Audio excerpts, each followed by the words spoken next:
voy a compartirles una reflexión que he hecho acerca de la función social del periodismo y cómo se tiene, pues desde la ética periodística, una responsabilidad con los pueblos.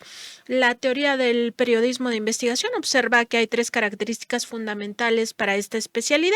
Uno, que el tema sea iniciativa del propio periodista y no de sus jefes, sus fuentes o algunos otros actores en posición de poder. Dos, que la investigación sea producto del trabajo del periodista y no de terceros. Tres, que alguna persona o grupo en posición de poder institucional, es decir, gubernamental o fáctico, es decir, las corporaciones, medios de comunicación, asociaciones civiles, farmacéuticas, crimen organizado de cuello blanco, sindicatos, religiones, etcétera, todo eso que conforma el mundo de los poderes fácticos a los que nadie ha elegido, pero de alguna manera gobiernan nuestras vidas o toman decisiones sobre la mayoría de las personas, particularmente el sector empresarial, buscan ocultar esa información. Estas tres características garantizan que la revelación periodística no solo sea independiente de intereses ruines, sino también que sea sobre asuntos ilegales, ilegítimos o inmorales que lastiman a sectores sociales, sobre todo en situación de vulnerabilidad, y que son situaciones que deben cambiar. Despojar de este objetivo al periodismo es condenarlo a lo que sucede en la mayoría de medios de comunicación, convertir la información en una vil mercancía sujeta a los intereses de quien puede pagar por tener predominio en las narrativas o silenciar voces que disienten de su visión del mundo, como ya lo ha advertido el periodista y estudioso de los medios de comunicación Ignacio Ramonet. En su ensayo, Los periodistas están en vías de extinción, Ramonet advirtió desde hace 2 décadas que la información no tiene valor en sí misma, por lo que se refiere, por ejemplo, a la verdad o a su eficacia cívica. La información es, ante todo, una mercancía y en tanto que tal está sometida a las leyes del mercado, de la oferta y la demanda, y no a otras leyes como, por ejemplo, los criterios cívicos y éticos. Hasta aquí la cita de Ignacio Ramonet. Claramente eso no es periodismo. Ryszard Kapuscinski, otro periodista, corresponsal de guerra ya fallecido, de origen polaco, decía que para ser buenos periodistas primero hay que ser buenas personas. Además señalaba que los cínicos, concepto que incluye a los corruptos, no sirven para este oficio. Por ello, estoy convencida que se necesitan periodistas buenos, con conciencia de clase y conciencia social, que investiguen a todos, pero en particular se centren en los regímenes opresores, en el sentido amplio del concepto opresión. El ahorcamiento económico generado por el modelo económico neoliberal, el saqueo de los bienes nacionales por parte de las grandes corporaciones, la contaminación asesina de la industria criminal, la apropiación del dinero público por parte de funcionarios y empresarios corruptos, etcétera. Periodistas comprometidos con el bienestar general y no próximos a los intereses de la oligarquía opresora. Entrevistada por el periodista Jordi Évole, la escritora y periodista investigadora canadiense Naomi Klein, autora de la doctrina del shock inólogo, claramente dijo: sí, soy anticapitalista. Creo que tenemos un sistema político y económico que nos está fallando en múltiples niveles, incluyendo el nivel más importante de todos, que es que este sistema está en guerra con nuestro ecosistema. Hasta aquí la cita de la gran periodista investigadora Naomi Klein. En lo personal, me parece que el periodismo debe contribuir a acabar con las grandes injusticias. Desde esta trinchera puedo sostener que yo sí tengo un ideal, y es que en mi querido México y en el mundo, las mayorías empobrecidas tengan oportunidades de superar esas circunstancias que les limitan desde su nacimiento hasta su muerte. Sí, Soy afín a un mundo y a un país donde eso se consiga y no me avergüenzo de ello. Al contrario, me comprometo con ello como periodista y como ser humano porque necesitamos un mundo justo y lo que tenemos desde el modelo capitalista no lo es y jamás lo será. De acuerdo con el razonamiento de la filósofa Chantal Mouffe, en política se debe reconocer que hay conflictos que simplemente no tienen solución y que uno de esos conflictos sin solución es el neoliberalismo, porque nunca se van a conciliar los intereses de los capitalistas con los intereses del pueblo, de la clase obrera o, para decirlo más claro, de las mayorías empobrecidas. Por ello, darle voz a los que no la tienen no es una frase hueca, un cliché o una pose. Su significado es muy valioso para comprender la ruta que debe seguir siempre esta actividad.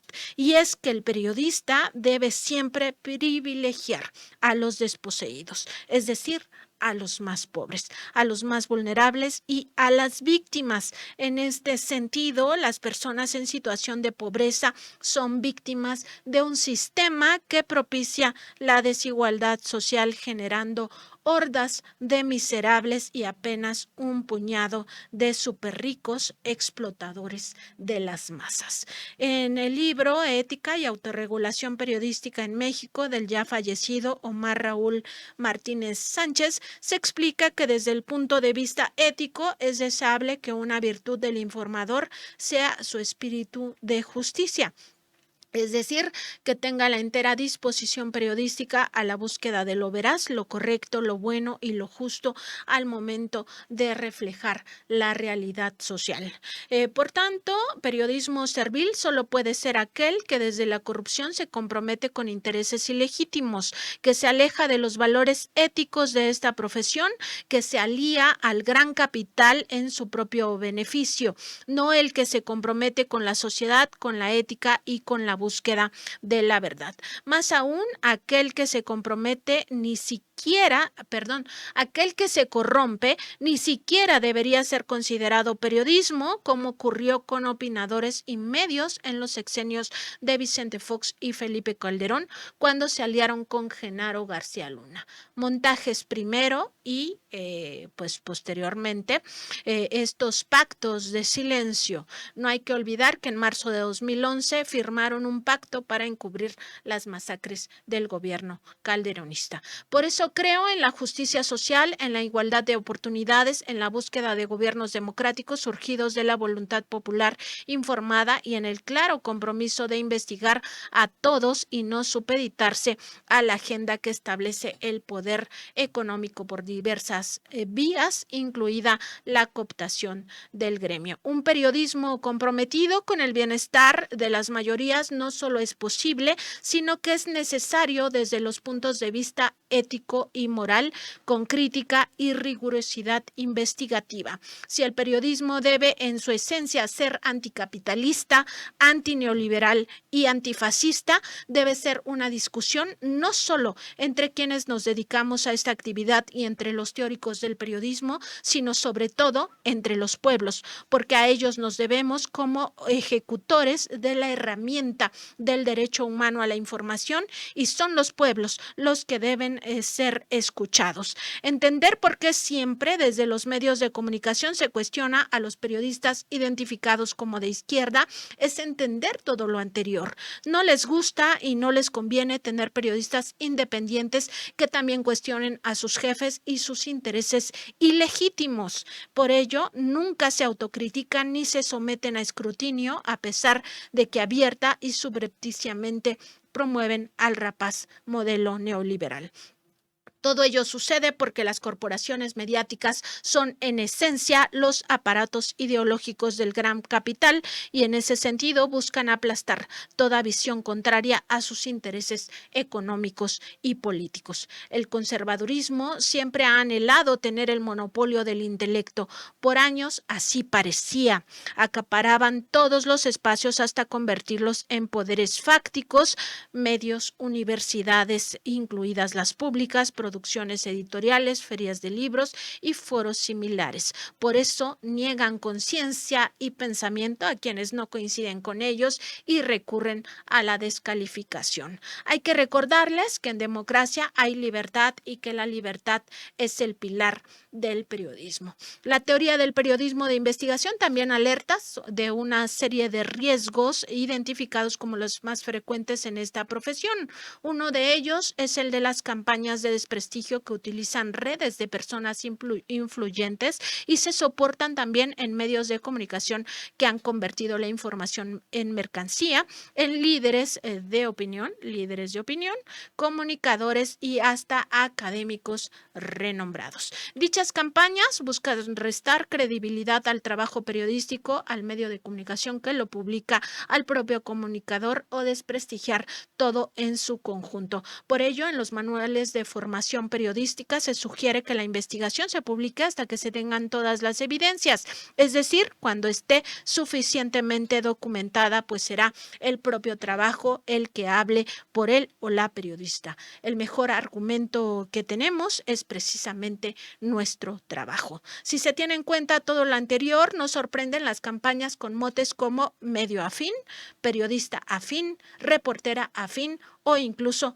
periodista que investiga desde el privilegio. El burdo intento por descalificar el trabajo periodístico tiene por objetivo fijar en el imaginario colectivo que las investigaciones que publicamos no son importantes porque, según esos señalamientos, son tendenciosas o serviles. La superficialidad de estos razonamientos es obvia.